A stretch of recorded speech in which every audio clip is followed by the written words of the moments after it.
40 minutos de um novo dia que está só começando. Eu tenho a alegria de receber a Vilma Tomaso. A Vilma tem assim uma história de vida toda dedicada à arte, à religião, ao estudo da religião. Doutora em Ciências da Religião pela Pontifícia Universidade Católica de São Paulo, autora de vários livros. Vilma, seja muito bem-vinda, muito bom dia. Bom dia, Dalcides. Muito bom estar aqui mais uma vez. Eu fico sempre esperando. A Vilma traz uma serenidade, uma calma, uma paz. Então a gente percebe que é uma espiritualidade profunda, né? E essa espiritualidade profunda vem também do encontro com a Palavra de Deus. Hoje eu queria trazer o tema de algumas mulheres na Bíblia. Eu queria começar abrindo o meu evangelho no livro de Mateus, né? Evangelho de Mateus. Logo no início, as primeiras linhas, o Evangelho de Mateus vai dizendo: esta é a lista dos antepassados de Jesus Cristo, descendente de Davi, que era descendente de Abraão. E ali o livro começa a descrever, né, os personagens, a trazer os nomes, porque Jesus foi consequência de uma longa história que o antecedeu. E essa história repleta de personagens, essa história tem nome, tem faces, tem homens, tem mulheres. Abraão foi pai de Isaque. Isaque foi pai de Jacó. Jacó foi pai de Judá e dos seus irmãos. Judá foi pai de Pérez e de Zera. E a mãe deles foi Tamar. Tamar já é uma personagem que aparece aqui e que já me chama a atenção. Tamar era o quê? Assim, uma mulher muito beata, muito de igreja, porque estou imaginando que homens e mulheres que antecederam Jesus, sempre com uma vida muito assim, perfeita, muito regrada, muito bonita. É isso ou não é isso? Olha, Dalcides, Mateus faz uma coisa muito interessante, né? Porque nós temos grandes matriarcas na Bíblia, né? Começando por Sara, Rebeca, Raquel, né? São as mulheres daqueles patriarcas do povo escolhido, que era o povo judeu. Mas você viu que Mateus não cita essas mulheres antes? Interessante, né? Interessante, mas assim, interessante. Entender o que é que está acontecendo aqui. Será que ele O que ele muda? Tamar. Vamos lá, Tamar tem uma história um pouco assim particular, vamos dizer assim. Tamar foi casada com o filho de Judá, que morreu e não teve filhos. Judá, filho de Jacó, o Jacó é o pai de 12, que eram as 12 tribos de Israel. Perfeito. Tá? Judá não se casou com uma hebreia, ele se casou com uma cananeia. Portanto, o filho dele era também casado. Não, o filho dele acho que casou com uma hebreia. Mas aí o filho morreu e ele falou para o filho, Judá falou para o outro filho mais novo: você tem que casar com a Tamar, porque seu irmão não deixou descendência. Isso era uma lei do levirato, né? Mas o menino não quis, falou: não, eu não vou ser pai da descendência do meu irmão, uma coisa desse tipo. Mas ele morreu também. Judá deveria ter cuidado de Tamar, mas ele não fez isso. Ele mandou ela embora, porque ela era cananeia. Ela ficou abandonada. E ela foi se prostituir. Acontece que ela viu Judá chegando na região onde ela estava, porque ela voltou com o povo dela. É interessante que na Bíblia cita prostituta sagrada. Depois a gente pode falar o que era isso. Aí, o que ela fez? Ela se vestiu, não se mostrou para ele, se entregou e falou, quanto é, né, o preço? Ela falou, um cabrito, ela falou para ele. Ele falou, não, então faz o seguinte, me deixa 3 coisas, 3 sinais teus, um deles era o cajado, 3 sinais, e quando você me trouxer o cabrito, eu te devolvo os 3 sinais, as 3 coisas que você me deixou. Quando ele volta lá com o cabrito, cadê a Tamar? Não está lá. Olha que história particular.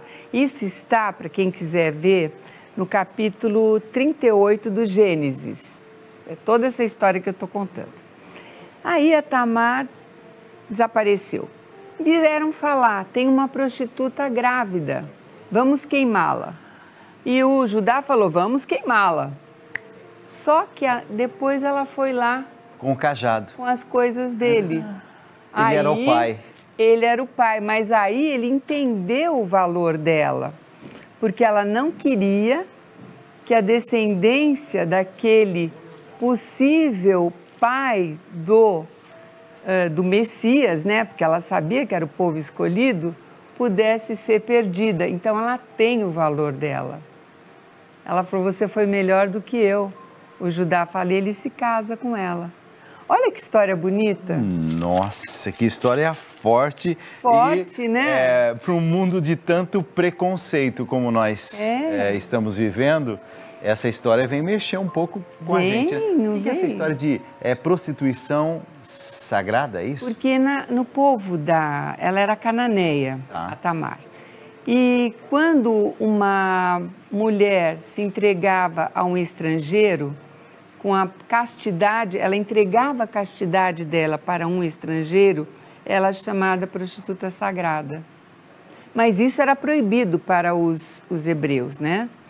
Então, era algo que ela fez porque era algo do povo dela. Mas sabe o que me chama a atenção? É que justamente na descendência de Jesus, né, nos antepassados de Jesus, não mostra um povo todo santinho, sabe? Porque nós somos isso, senão, Dalcides, ele precisaria ter vindo? Ele precisaria? Se fôssemos todos santos? Nesses dias eu estava pensando exatamente sobre o que você está falando agora. Vilma, a Bíblia, ela tem uma característica que sempre me chama a atenção. A Bíblia não se preocupa em esconder as coisas, em disfarçar as coisas. As histórias são duras, cruéis e estão expostas ali para qualquer um. Não tem, assim, essa preocupação em vamos disfarçar um pouquinho, vamos pintar a coisa um pouquinho mais bonita. Não existe isso. Quando mostra, por exemplo, Moisés, e uma coisa me chama a atenção, mostra que Moisés, olhando aquele soldado que estava tripudiando, estava humilhando um patrício seu, não teve dúvidas, foi lá e matou aquele soldado. Ora, mas Moisés é o grande ícone da fé. Deus fala com ele. Não seria, assim, lógico que a gente procurasse tirar um pouquinho, esconder um pouquinho o passado de um personagem? Talvez nós, nos nossos tempos, né, com essa história aí de nossos Facebooks da vida, tal, Googles, a gente já fala, não, mas essa história aqui, ó, hoje é um homem muito famoso, é um homem muito importante, um homem de muita fé, Deus falou com ele. Vamos esconder um pouquinho o passado, porque o passado não me engrandece tanto assim. Só que na lógica de Deus me parece que é o contrário. A história de cada um de nós, com seus pecados, seus erros, suas fraquezas, tudo isso diante de Deus tem o seu valor, tem o seu valor.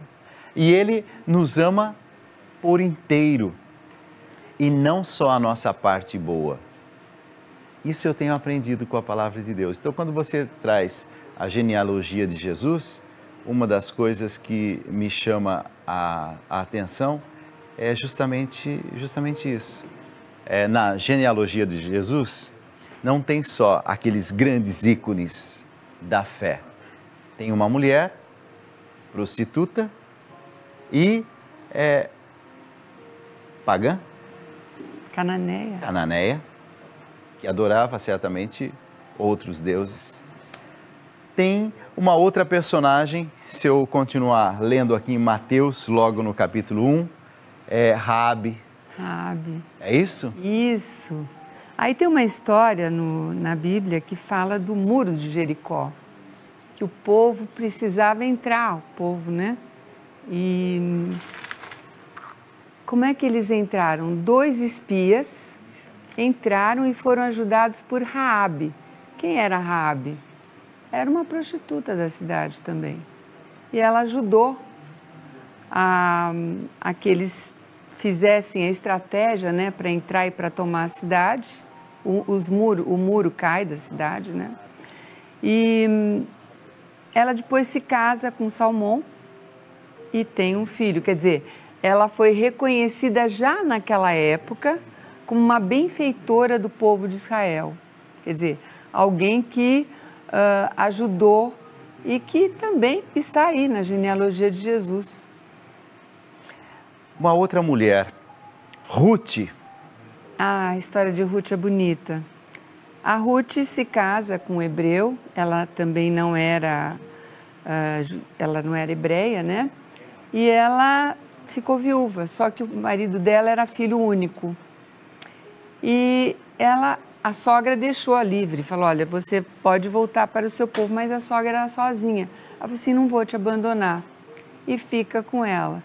E depois também, embora tenha sido, ela era pobre, foi catar espigas, foi colher, e um homem, um hebreu poderoso, se apaixona por ela e ela se casa com ele também. Então, você vê que ela é citada, né? Como uma boa mulher pagã que fica com a sua sogra, não abandona Noemi. E também ela vem a ser a bisavó de Davi. Eu vou olhando para a história e vou dizendo, meu Deus do céu, como Deus vai se aproveitando de situações que num determinado momento parecem castigo, mas revela ali a sua graça, a sua bênção. Eu escrevi 2 livros, que na verdade são em forma de fichas, né? E esses 2 livros, eles trazem muitas histórias. E eu falo, por exemplo, sobre o livro do Gênesis, falo sobre o livro do Êxodo, o livro de Jó, o livro de Esther, falo sobre Josué, Samuel. E você que está em casa, se quiser conhecer esse livro, você pode entrar em contato. Judite, por exemplo, para você conhecer a história de Judite. E eu tenho também a história de Ruth. Uma ficha, Vilma, eu peguei a história de Ruth e tentei resumir, né, condensar. E na minha Bíblia é assim, eu vou lendo e eu vou anotando números. Então, logo no primeiro livro do Gênesis, tem lá uma passagem que me salta aos olhos, eu pego e já boto lá, número 1. Aí eu vou caminhando, opa, essa passagem aqui me saltou aos olhos. Vou colocando o número 2. Teve um momento na minha Bíblia que eu anotei número 24. O amor não é egoísta. E é inspirado no livro de Ruth, logo no capítulo 1. Diz assim, Noemi disse às noras, voltem para casa e fiquem com suas mães. Que o Senhor seja bom para vocês, assim como vocês foram boas para mim e para os falecidos. O Senhor permita que vocês casem de novo e cada uma tenha o seu lar. Então Noemi, a sogra, se despediu das suas noras com um beijo, dando um beijo dizendo, eu perdi meu filho, vocês perderam o esposo, a vida acontece, essas perdas acontecem, mas eu queria que vocês agora, livremente, seguissem o caminho de vocês. E Deus vai abençoar, vai aparecer um homem bom para você também, que ela tinha perdido mais filhos, né? Porém, elas começaram a chorar alto e disseram: não, nós não voltaremos, nós iremos com a senhora e ficaremos com o seu povo. Bonito isso, né? Aí você que está em casa, mas vocês não estão entendendo direito a história. Nesse meu livro, A Bíblia Como Você Nunca Leu, eu vou fazer uma reflexão muito simples, dizendo para você: Ruth era uma jovem do país de Moabe. Havia se casado com um israelita. Pouco tempo depois, ficou viúva. Noemi, sua sogra, era muito amada por ela. Embora Noemi tenha insistido com Ruth para que ela seguisse com sua vida, abrindo-se a um novo relacionamento em outras terras, Ruth escolheu ficar ao lado de Noemi e ampará-la na velhice. É possível compreender isso quando se entende o amor como entrega e doação. No entanto, o detalhe aqui é que esse gesto de amor é feito num clima de alegria e de verdade. Ruth não fica ao lado da sogra, Noemi, por pena ou por obrigação. Permanece ao lado da sogra por amor. E esse gesto agradou o coração de Deus. E Ruth teve ainda a satisfação de encontrar um homem bom para construir com ele uma nova família. Havia uma sogra, na história tem uma sogra, tem a sua nora, o marido dessa nora, né, o filho dessa tal de Noemi, morre, e Noemi diz: segue com sua vida. E ela diz: não, eu vou ficar do seu lado, eu vou cuidar da senhora. Uma coisa que eu quis chamar a atenção nesse meu livro, A Bíblia Como Você Nunca Leu, é permanecer ao lado de alguém por amor, não por obrigação. Mas vamos fazer uma aplicação para a vida. E aí eu comecei a dizer: não faça um gesto heróico se não for pelas motivações certas. Nenhuma renúncia pode se sustentar por muito tempo se não for feita no amor e na liberdade. Amor não se impõe, amor não se cobra. No amor não se usa chantagem ou ameaças. De nada vale ficar ao lado, fazer companhia, se o coração estiver amargurado e distante. Mais importante do que ficar ou partir é tomar qualquer decisão com base na liberdade que o amor verdadeiro sempre proporciona. Não coloque sobre os seus ombros um peso maior do que você pode sustentar. E não se omita se você sentir que sua escolha trará a paz que você merece e poderá proporcionar o amparo a quem necessita. Nada que é imposto subsiste no tempo. Ouça o coração. Estamos contando para você a história de Ruth. E, como a Vilma disse, Ruth depois encontra um homem rico, se casa com ele e tem filhos com ele e segue a sua vida, e ela consegue conciliar o cuidado com a sogra, encontrar alguém, tocar a própria vida. Por que chama a atenção Ruth está na genealogia de Jesus? Porque Ruth era uma jovem do país de Moabe isso significa que ela não era do povo escolhido. Ela era moabita. Então, o que me chamou a atenção na genealogia de Mateus é justamente isso. As mulheres, aparecem 5 mulheres. A quinta é Maria. Mas as 4 anteriores, elas são mulheres que não eram do povo hebreu, consideradas pagãs.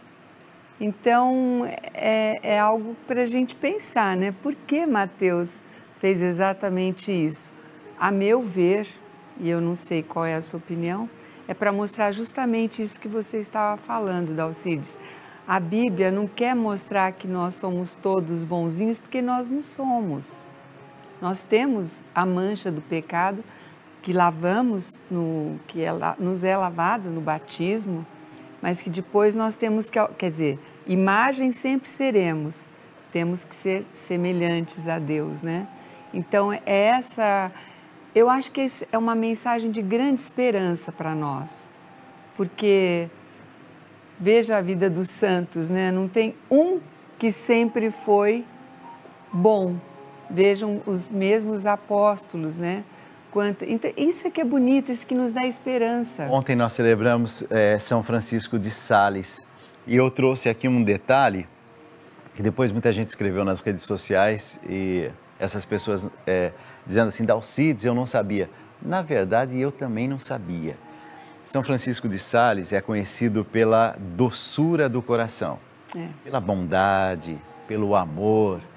Tanto assim que há uma frase que São João Bosco, né?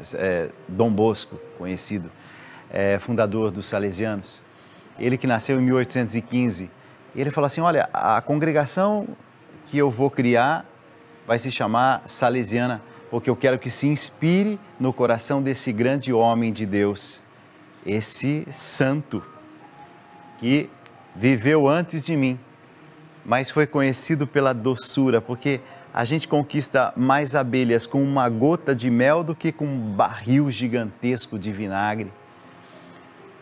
Esse santo conhecido como o santo da bondade, o santo do amor, tem um fato na vida dele que eu não conhecia e no dia de ontem que eu fiquei sabendo. A mesa de trabalho dele estava toda arranhada na parte de baixo. E os historiadores chegaram a uma conclusão, que o temperamento dele era um temperamento muito forte. E no seu temperamento muito forte, ele muitas vezes, talvez em acesso de raiva, alguma coisa assim, juntava os dedos ali e cavava a parte de baixo das mesas. Você imagina o impulso, né? O impulso humano que todos nós temos, de alguma forma. E ele encontrou essa forma. E os historiadores diziam, aquela face, aquela voz doce, aquela doçura como ficou conhecido, talvez o santo mais doce que a igreja tem. E esse santo com seus impulsos fortes. Quando eu olho para Padre Pio, eu fico imaginando que não era alguém de um temperamento também muito simples, muito fácil. Bravo. Bravo! E de repente Deus começa a fazer a sua obra dentro dele e ele se torna também um homem com essa bondade, essa simpatia e ao mesmo tempo duro quando precisava ser duro. O que você está trazendo para nós é que na genealogia de Jesus, ou seja, naqueles que antecederam Jesus, não tem só gente santinha e nem só gente que faz parte do povo escolhido. Por que é que Mateus teria escolhido essa forma para anunciar a genealogia de Jesus? Ele traz também Betsabeia, ele traz também Maria. E Maria, você mesmo usa esse termo, ela prefigura, ela é aquela que anuncia, né, algo novo, mas ela traz também essa raiz toda que chega até ela. Tem uma inimizade entre Maria e Eva, é isso? No livro do Gênesis, me parece que nós temos ali a primeira mulher, e essa primeira mulher, ela opta pelo pecado, assim como o primeiro homem também opta pelo pecado. E Maria é conhecida na Igreja Católica como a nova Eva, a Eva transformada, mudada. E a palavra de Deus diz que colocou-se essa inimizade entre o pecado e a toda pura Nossa Senhora. Maria tem, na palavra de Deus e na história da igreja, um lugar muito especial, como mulher. Tem. Você falou algo muito interessante. Vamos fazer uma brincadeira aqui, Dalcides. Se tivesse aqui Eva e Maria, Maria falaria para Eva: Eva, eu fui concebida sem pecado. Eva falava: eu também. É verdade. Não é? É. Agora, Maria foi... Eu nunca pensei sobre isso, é verdade. É uma brincadeira aqui. Mas Eva... É verdade. Entrou naquela, eu vou dizer, armadilha, né? Da serpente, que mudou a imagem de Deus totalmente, não é verdade? Eva, o que ela fez? A serpente falou para ela: veja bem, olha que tem por que vocês não podem comer de nenhum fruto? Olha, já mentiu. Não, a gente pode comer do fruto, todos, menos aquela... Por quê? Porque a gente vai morrer. Não vai morrer, quer dizer, mente. Entrou na mentira e dialogou com a serpente, não é verdade? Ela caiu. E o que Deus faz?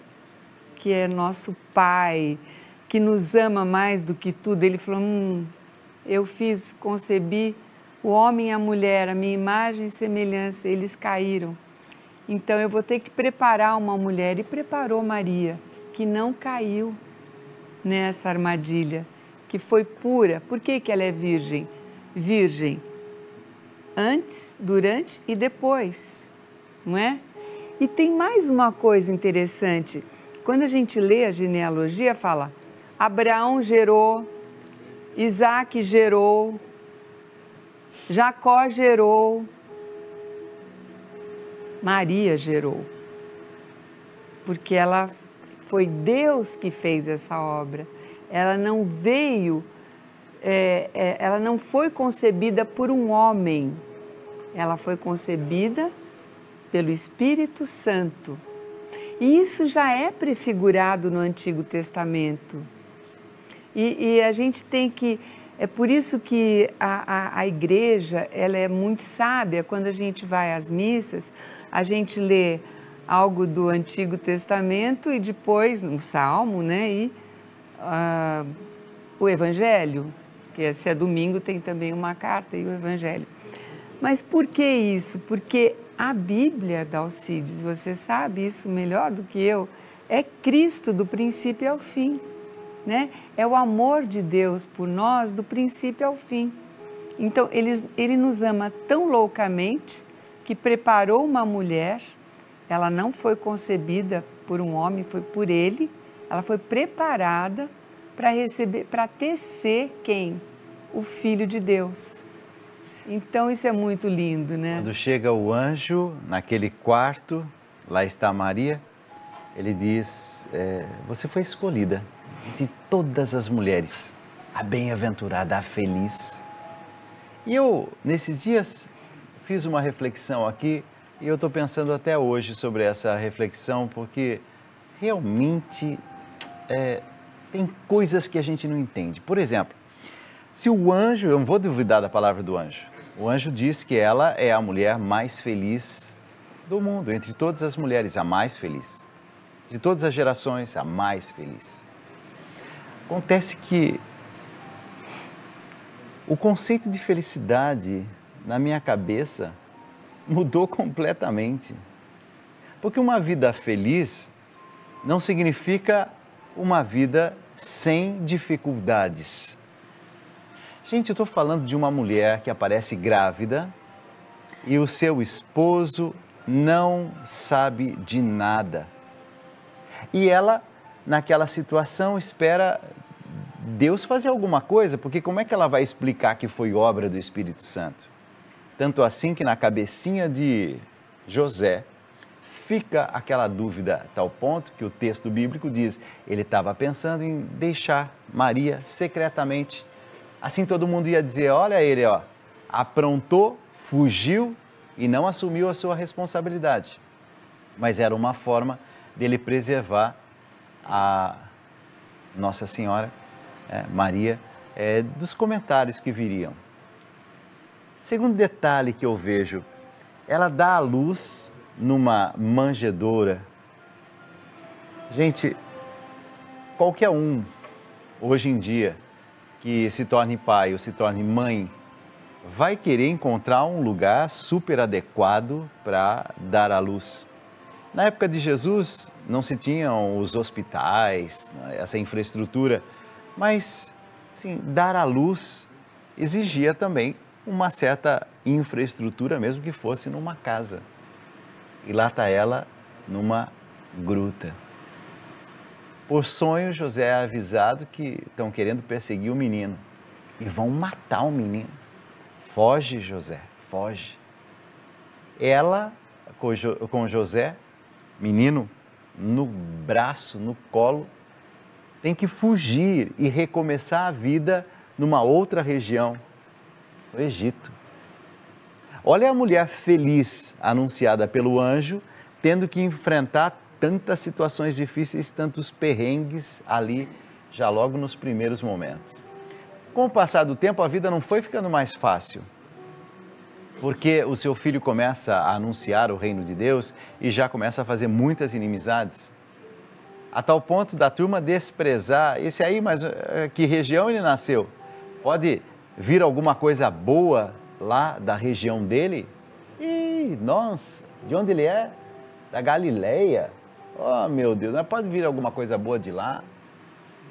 E essa mãe ouvindo os comentários de menosprezo em relação ao filho. Essa mãe vê o seu filho sendo julgado e o povo gritando que queria um ladrão em vez do seu filho. Essa mulher, diz o texto bíblico, está aos pés da cruz e, diz o texto, ela está em pé, chorosa no coração, mas em pé, diante do seu filho. Ela toma esse filho nos braços, morto. E aí eu paro e me pergunto, a felicidade anunciada pelo anjo, ou era mentira, ou o conceito de felicidade para Deus é um pouco diferente do que a gente tem? Se a gente pensar bem, tudo que Deus dá a Maria lhe dá alegria. O que os homens fazem com Maria é sofrimento para ela. Porque anunciar um filho, ela ter o filho de Deus, tudo isso foi motivo de alegria para ela. Mas realmente ela e José também, eu imagino que quando eles estavam naquela... eles vendo o menino naquela manjedoura, porque não sei se eu sei que você sabe, mas não sei se o público todo sabe o que significa manjedoura. Manjedoura é o lugar onde os animais comiam, mangiavam, né? Como diz o italiano. Então, ele ali já simboliza que ele vai ser o quê? O nosso alimento, o nosso antídoto contra o pecado, a nossa Eucaristia. Então, sabe, Alcides, eu aprendi lendo os padres da igreja, os padres dos primeiros séculos, né? Que toda a escritura, ela não pode ser lida racionalmente, só racionalmente.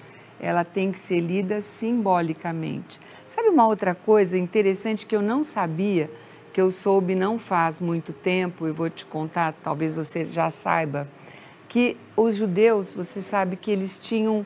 Deus deu 10 mandamentos, mas eles tinham 613 preceitos. Imagina para decorar isso, hein? Jesus deixou um só, né? Graças a Deus, que é o do amor. Todas as coisas. É o amor, né? E ao seu próximo. E amai-vos como eu vos amei, quer dizer, o amor. Mas eles tinham 613 para obedecer. Em um desses 613, por exemplo, quando a mulher, o cômodo que a mulher dava à luz, ele ficava impuro por muitos dias, ninguém podia entrar. Então era muito comum as mulheres darem à luz no lugar onde ficavam os animais. Eu não sabia disso. Também não. Olha, mudou completamente, porque quando eu fiquei... É bom a gente saber o contexto da época, né? A gente vai aprendendo todo dia, eu estudo sempre, né? Então, eu falei, nossa, mas que coisa interessante. E então eu fico imaginando eles ali, naquela cidade que não era a deles, né? Eles estavam em outro lugar, porque eles moravam em Nazaré, naquele abandono, pensando, mas esse é o Filho de Deus, né? O José pensando, eu vou ter que cuidar dele, da Maria, e a Maria, meu Deus, que será de nós? Mas eu acho que eles se entregam à graça, aí é que é a felicidade. Quando a gente se entrega à graça, quando não é que a gente vê, de vez em quando eu recebo uma graça, quando a gente percebe que tudo é graça, até as coisas ruins que nos acontecem. Eu queria que você passasse a seguir a Vilma nas redes sociais, porque ela tem um trabalho realmente muito sério, mas muito sério.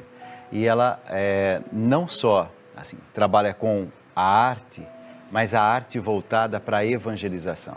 Tanto assim que todos os finais de semana ela vai fazer a contextualização, a reflexão sobre o Evangelho daquele fim de semana, sobre as leituras daquele fim de semana. Então eu queria muito que você tivesse acesso àquilo que é a palavra de Deus ensinada com profundidade. Uma das coisas que assim tem sempre como preocupação minha em cada um dos meus programas é trazer conteúdo. E com a Vilma eu me sinto num terreno muito sereno, muito tranquilo. Vilma Tomaso, do jeitinho que está aparecendo aí na tela da TV, e você pode segui-la no Instagram, tá? Instagram acho que é o melhor caminho, é isso? Tem Instagram, tem o meu site também. Qual que é o site? Vilma Tomaso. Vilma Tomaso, simples assim? Então, pelo site você vai ter acesso a um material precioso, precioso. Inclusive você faz algumas gravações na PUC, né? Padre Valeriano, Padre Valeriano, que é um encanto, esteve aqui esses dias, é um encanto de pessoa. Então você vai conhecer esse material também, vilmatomaso.com.br. 1h36. Vilma, a história de cada um de nós é marcada por espiritualidade, seja a sua, seja a minha. Tem, por exemplo, alguns santos que eu tenho uma proximidade maior. Eu vi, quando eu falei sobre Padre Pio, me parece assim que o seu sorriso, ou então a sua face se transformou um pouco. Você tem alguma ligação com Padre Pio, é isso? Tenho muita devoção pelo Padre Pio. Não sei se eu já te contei alguma vez, o meu marido é italiano. Então, há muito tempo eu sei de muitas coisas, a minha sogra me falava de muita coisa do Padre Pio. E em uma das vezes que eu fui, eu falei para o meu marido, nós temos que ir para San Giovanni Rotondo. Ele falou, viu, mas não é tão perto aqui. Eu falei, de carro tudo é perto aqui na Itália. E eu fui à cripta, porque a Itália é do tamanho de São Paulo, né? Aí nós estávamos na Costiera Amalfitana e fomos de carro até lá. Bom, eu sei, Dalcides, que quando eu entrei na cripta do Padre Pio, duas coisas. Primeiro, eu estava assim, em estado de graça, sabe? É como se eu tivesse abraçada por ele. Eu não sei te explicar. Tem imagens aí, acho que você fez algumas imagens, é isso? Tem imagens lá do santuário. O santuário, este santuário. É esse? É esse, mas tem a cripta, né? Esse é o santuário. Olha, essas são imagens da cripta. Porque ela foi toda revestida de mosaico pelo padre Marco Ivan Rupnik, que está revestindo a Aparecida. Mas eu quero dizer que quando eu entrei, não sei se você já foi, tem uma ladeira, assim, não sei como é, é algo redondo, né? Uma espiral que você vai descendo, toda mosaicada com histórias da Bíblia, história do Padre Pio, e ele era franciscano, histórias de São Francisco. E eu me adentrei mais ainda na história dele, na história de São Francisco. E você sabe que é gostoso a gente saber de Padre Pio, porque ele é um santo recente. Ele faleceu em 1968. E quando a gente vai para a Itália, eu adoro conversar, né, Dalcides? E você conversa assim num restaurante com um garçom, ou numa loja, ou num museu, em algum lugar que a gente vai, que é lugar de turista, né? Sempre tem alguém que tem algum caso de Padre Pio. Posso contar um? Claro. Eu estava em Milão e, você sabe, mulher, né? Enquanto meu marido foi comprar vinho, eu falei, eu vou até o cabeleireiro fazer o cabelo. Ele falou, vai. Fui, me indicaram. Cheguei lá, o nome do rapaz que ia fazer o meu cabelo chamava Pio. Eu falei, Pio? Nossa, Padre Pio. Ele falou assim, então, quando meu pai era jovem, tinha 17, 18 anos, meu pai foi um cuidador do Padre Pio, tipo um enfermeiro. E ele recolheu um tubozinho de sangue do Padre Pio, está com ele. E eu tive câncer, esse rapaz me contando, chamado Pio, sim, lá em Milão, lá em cima, não é? Porque o Padre Pio está mais lá embaixo. Aí eu falei, e aí? Ele falou assim, meu pai pegou, quando foi dado o meu diagnóstico de câncer, meu pai pegou aquele tubinho de sangue e falou, Padre Pio, eu cuidei tanto do senhor. Olha, eu fiquei tão emocionada que eu chorei, sabe? Eu cuidei tanto do senhor. Agora eu te peço, Padre Pio, cuida do meu filho. E ele falou, viu, eu sarei. Olha, foi uma coisa assim, eu falei, gente, Padre Pio está sempre comigo, está sempre, porque aonde eu ia na Itália, assim, tinha sempre alguém que me contava algo. E você sabe que o Padre Rupnik, esse grande mosaicista, é considerado o Michelangelo, né?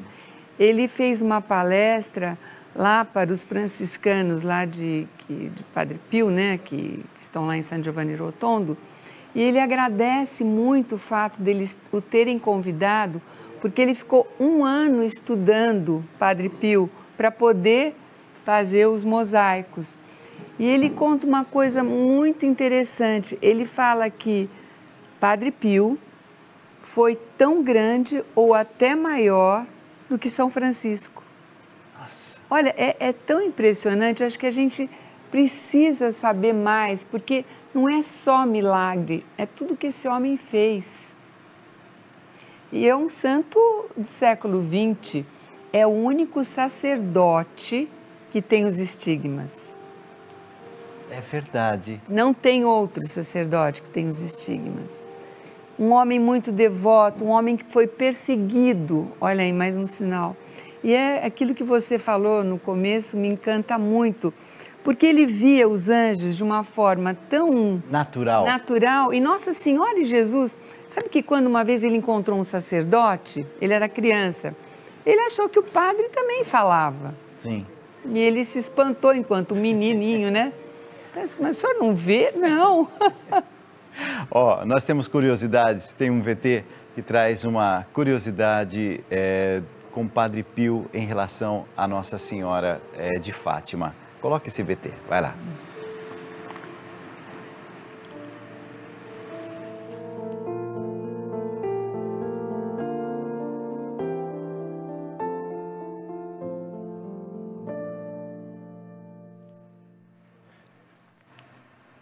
Quando você vê o Padre Pio bem próximo de Nossa Senhora e rezando, né? Rezando o terço. E alguém chega e diz, Padre Pio, o senhor podia abençoar esse terço? E o Padre Pio olha para o terço e diz, não, esse terço aqui não precisa ser abençoado, isso aqui já foi abençoado. Padre Pio, ele tinha alguns dons. Um deles era saber aquilo que tinha sido abençoado. Por isso, minha gente, quando a gente vai diante do sacerdote e diz assim, Padre, abençoe esse objeto para mim. Não é uma questão de superstição. Mas é uma questão de fé. E aquilo realmente fica com uma marca, porque teve a ação, a proteção divina, a bênção divina. Uma curiosidade de Padre Pio, ele sabia quando um objeto tinha sido abençoado ou não.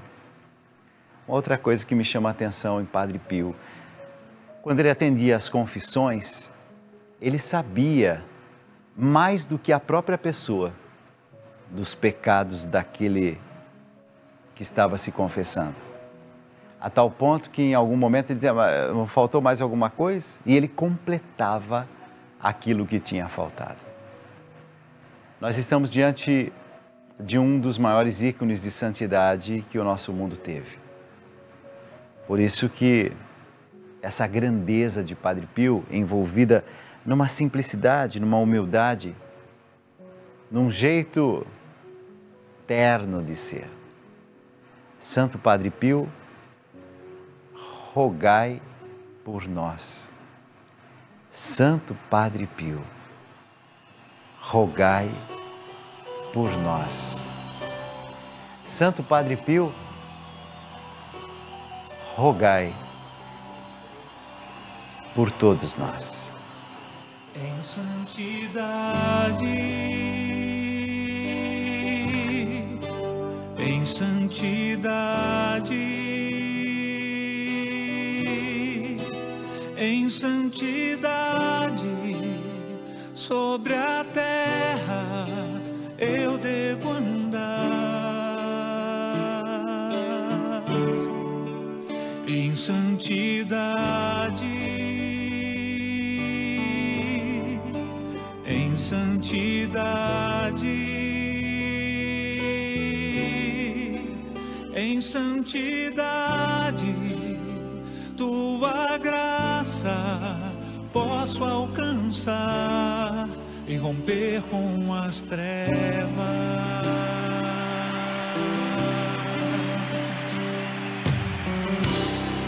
Como posso eu querer que a bênção venha sobre minha casa? Como posso esperar que meus sonhos e meus planos aconteçam? Como irei compreender se minha vida passa longe da verdade que eu ouvi e os meus passos já não tocam os caminhos? 54 minutos, o programa está quase terminando, mas eu quero agradecer mais uma vez a Vilma. A Vilma Tomaso, minha gente, sabe assim, daqueles corações que cabem o mundo aí dentro, né? E tem essa espiritualidade bonita. Ô Vilma, eu quero te agradecer mais uma vez. Muito obrigado. Agradeço. Amém. A oportunidade. Vilma Tomaso, no Instagram você pode segui-la. E também tem vilmatomaso.com.br e ali de uma forma mais completa é o site onde você vai encontrar muito conteúdo. Eu quero agradecer também o presente desses 2 livros, né, que ela trouxe carinhosamente. Muito obrigado, muito obrigado. O Cristo Redentor Universal e Êxodo. São 2 livros das editoras, eu vi aqui a Paulus e a PUC, né? E a Santuário. E a Santuário. Muito obrigado. Nós vamos fazer a oração da noite, e a oração da noite muito curta, muito simples. Ela diz assim: visitai, Senhor, a minha casa. Você pode dizer isso comigo? Visitai, Senhor, a minha casa. E afastai da minha casa as ciladas do inimigo. Na minha casa habitem vossos santos anjos para nos guardar na paz. E a vossa bênção fique sempre conosco. Amém.